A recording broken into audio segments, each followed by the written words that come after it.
Golconda jewels వారి కొత్త brand Purvi light weight లో హెవీ డిజైన్ ఈ నవంబర్ 1 కుకట్పల్లిలో గ్రాండ్ ఓపెనింగ్ వివరాలకు సంప్రదించండి.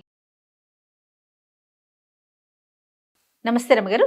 నమస్తే జయ. రమగారు, మనం నాయనార్ కథలు చెప్పుకుంటున్నాం కదా, అయితే ఎక్కువగా పురుషుల గురించి, అంటే మగవారే భక్తులు ఉన్నారా శివునికి, ఆడవారు లేరా? నాయనార్నిలా ఏమనాలి? నాయనారనే అంటారు వాళ్ళని. అంతేనా? ఉన్నారా రమగారు? అలాగే కారైకాల్ అమ్మని అమ్మ, ఒక అమ్మ, కారైకాల్ అమ్మన్ ప్రత్యేకమైన పేరు. అవునండి. కారైకాల్ అనేది ఒక ఊరు. అవును. అయితే ఆ ఊర్లో ఉన్న ఒక భక్తురాలు గురించి చెప్తారు. సారట శివపార్వతులు ఇద్దరు కైలాసంలో కూర్చొని ఉంటే ఒక మహాశక్తి ఏదో తల్లకిందులుగా వస్తోందట తమ వైపు. కాళ్ళు పైకి చేతుల కిందకి, చేతులతోటి నడిచొస్తున్నట్టుగా కనపడింది. ఈయన అమ్మవారు ఆశ్చర్యపోయిన పార్వతి, ఎవరో వస్తున్నారు, అదేమిటి అలాంటి స్వరూపంతో వస్తున్నారంటే, ఆయన శివుడు అన్నట్ట కారైకాలమ్మని వస్తోంది మన దగ్గరికి, మన మహాభక్తురాలు ఇవిడే, పరమేశ్వరుడే చెప్పేంత భక్తి, అబ్బా మహాశివభక్తురాలు అని చెప్పేసరికల్లా ఆమె దగ్గరకు వచ్చి పరమేశ్వరుని నమస్కారం చేసింది. స్వామికి దండం పెట్టింది, అమ్మకి దండం పెట్టింది. అయితే నువ్వు ఇలా ఎందుకు చేతులతోటి వస్తున్నావంటే, కైలాసం మీద కాలు పెట్ట బుద్ధి కాలేదు ప్రభు, నువ్వు తిరిగేది, అందుకని చేతులతో నడిచి వచ్చింది. ఏం పాయింట్ చూడు, అడుగు పెట్టలేనక కాలుతో చేతులతో వచ్చాను అంటే ఆయన దరి చేర్చుకున్నాడు. ఏం కావాలి చెప్పు, నీకు 2 కోరికలు కోరుకోమన్నాడట. నేను ఎక్కడ పుట్టినా మళ్ళీ కనుక నాకు జన్మంటూ ఉంటే శివభక్తురాలుగానే జన్మించాలి, శివభక్తితోటే జన్మించాలి. ఏ జన్మ ఎత్తినా నాకు శివభక్తి ఉండేలాగా నాకు వరం ఇవ్వు. తర్వాత తాండవం చేస్తున్నప్పుడు, నువ్వు తాండవం చేస్తావు, ప్రతి ప్రదోష కాలంలో పరమేశ్వరుడు అమ్మవారు ఇద్దరు చేస్తారు, ఆమె లాస్యం చేస్తుంది, ఆయన తాండవం చేస్తాడు. ఆ తాండవం చేసేటప్పుడు పాదాల కదలికని వర్ణించగలిగే కవిత్వ శక్తిని ఇవ్వమని అడిగిందిట. కవితాధార అది కావాలి నాకు.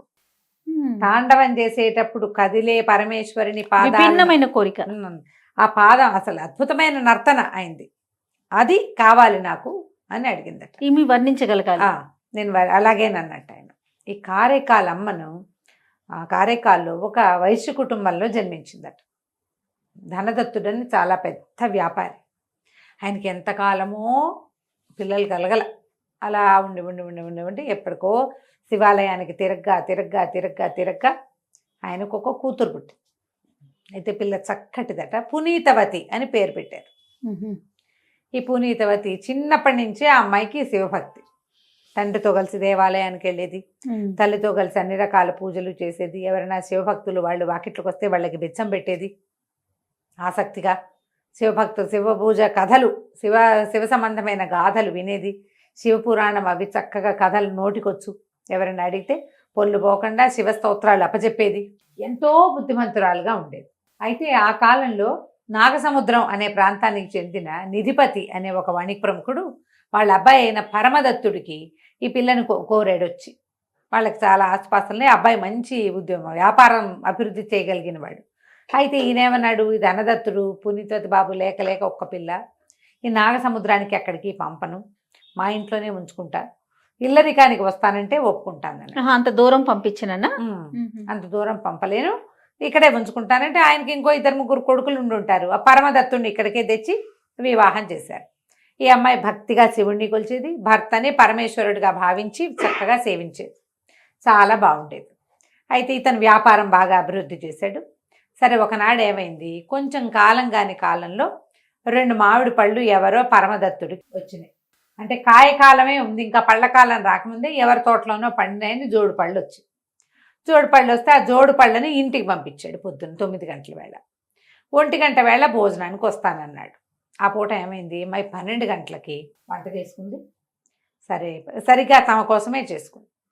ఎవరో ఒక శివభక్తుడు ఒక ఆయన వచ్చి, అమ్మ ఆకలిస్తుంది అన్నం పెట్టమంటే అన్నం కూర వేసి భోజనం వడ్డించేసరికల్లా ఇంకేదైనా వేయమన్నాడు ఆయన. వేయమంటే ఇవిడేమంది, భర్తకి కూర కావాలి కనుక 2 మామిడి పళ్ళు ఉన్నాయి, ఓ పండు ఆయనకుంటుందని 2వ మామిడి పండుని ఈ శివభక్తుడి ఆకులో వేసేసింది. ఆయన ఆ పండు తిని చాలా సంతోషించి పుత్రపౌత్రాభివృద్ధిగా ఈ పునీతవతిని దీవించి, వ్యాపారం అభివృద్ధి కావాలమ్మా, నువ్వు నీ శివభక్తి ఎల్లప్పుడూ ఇటాగే ఉండాలని ఆయన వెళ్ళిపోయాడు. 1:30-2 అయ్యేసరికల్లా ఈ పరమగుప్తుడు వచ్చాడు ఇంటికి. భర్త వచ్చాడు, అన్నం పెట్టింది. చాలా శ్రద్ధగా కాళ్ళు కడుక్కోవడానికి నీళ్ళు ఇచ్చి, కాసిన మంచినీళ్ళు ఇచ్చి, సేద తీర్చి ఆగేసింది, అన్నం పెట్టింది. అనబెట్టి మామిడి పండు తరిగి పళ్ళని వేసి అన్న దీన్ని మామిడి పండు తిని అబ్బాయి ఎంత తీయగా ఉంది, ఆ రెండో పండు కూడా వేయి అన్నాడు. కాంతిపోయింది. రెండో పండు ఏది లేదంటే ఏమంటాడో వంటింట్లోకి వెళ్ళి పరమేశ్వర మామిడి పండేమో శివభక్తుడికి వేసిస్తాను, ఇప్పుడు భర్త అడుగుతున్నాడు ఏం చేయను అంటే టింగమని మామిడి పండు ప్రత్యక్షమైంది. శివుడికి పరమేశ్వరుడికి ఎదురుగుండా పెట్టిన ప్రసాదం పళ్ళెల్లో. సరే ఆ పండు తీసుకెళ్ళి 2 ముక్కలు చేసి భర్తకి ఇచ్చింది.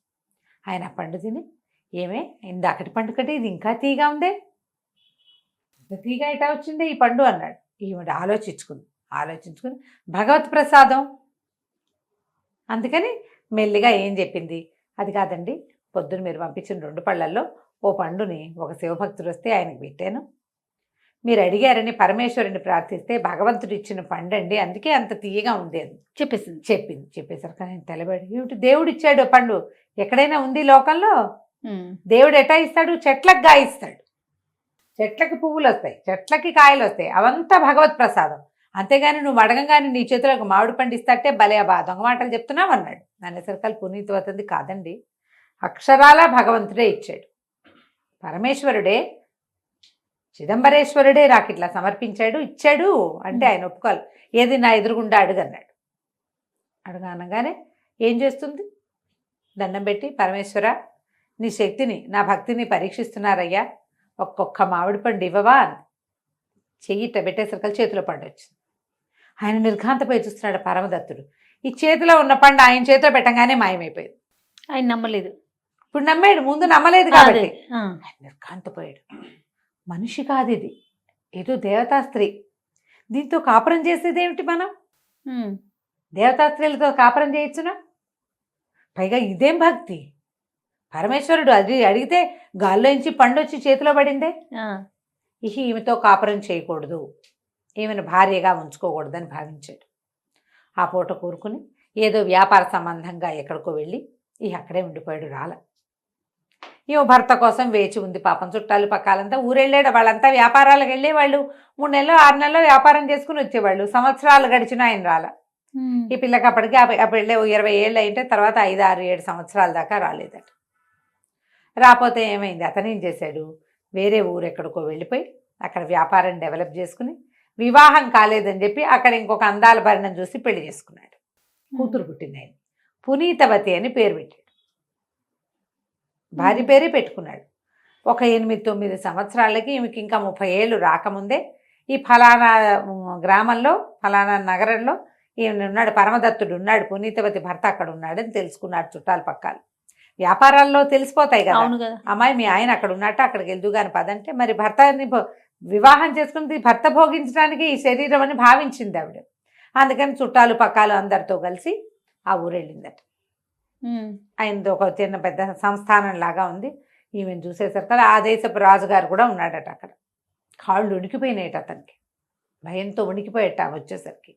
ఆ రాజు అన్నట్టు అదేమిటి అంత భయపడుతున్నావు అంటే, ఈమె దేవతా స్త్రీ అండి, అందుకే నీ పేరు నేను మా కూతురు కూడా పెట్టుకున్నాను, నా కూతురు పేరు కూడా పునీతవతే అనేసరికి దేవతా స్త్రీ ఏమిటయ్యా మామూలుగానే కనపడుతుందంటే, కాదండి ఇప్పుడు దేవతా స్త్రీ గాల్లోంచి మామిడి పళ్ళు పుట్టించగలదు, ప్రత్యక్షంగా చూశాను అనేసరికి చుట్టాలు పక్కాలంతా చేరి ఈ పునీతవతి దెబ్బాయి భార్య ఫలానా ధనదత్తుడి కూతురు పెళ్ళై 8 సంవత్సరాలు 8 ఏళ్ళ నుంచి తను కనపట్టలేదు అని రాజుగారికి చెప్పారు. అతను అన్నాడు, ఈమెను నేను భార్యగా స్వీకరించను, ఈమె దేవతాంశ కలిగిన స్త్రీ, నాకు మనుషులే కావాలి, నేను ఈమెతో కాపురం చేయను, స్వీకరించను అనేసరికి అమ్మ నిర్ఘాంతపోయింది.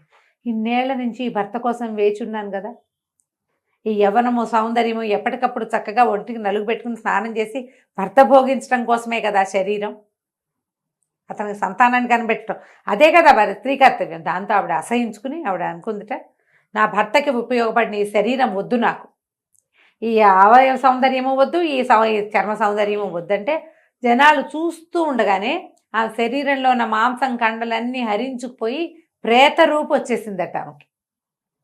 భగవంతుని ప్రార్థించింది, ఈ సౌందర్యం ఎందుకు, అందరూ ఏమంటారు, నన్ను ఏమనుకుంటారు, నేను అతని కోసం కదా 7-8 ఏళ్ళ నుంచి ఈ శరీరాన్ని నేను ఎందుకు పోషించాను, భర్త కోసం పోషించాను, అతనికి నేను వద్దని నాకు ఇంకా శరీరం ఎందుకు, నాకు భగవంతుడే చాలు, నాకు శరీరం అక్కర్లేదంటే సన్నగా అయిపోయి ఎముకలు బయటపడి చూస్తుండగానే అది అయిపోయింది.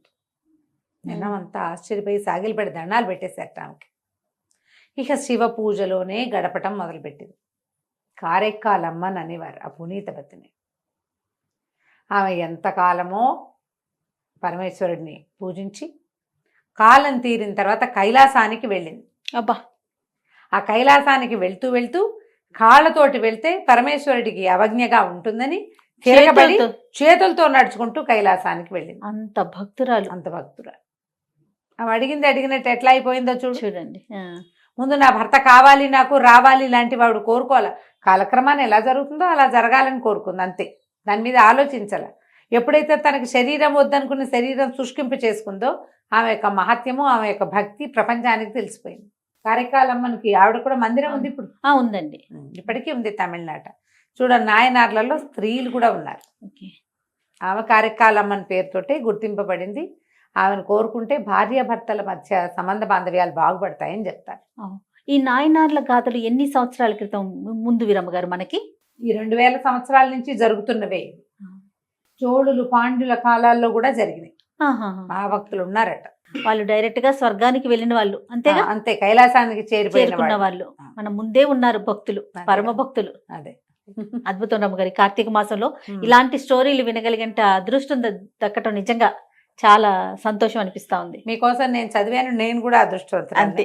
నమస్తే అండి. నమస్తే జయ.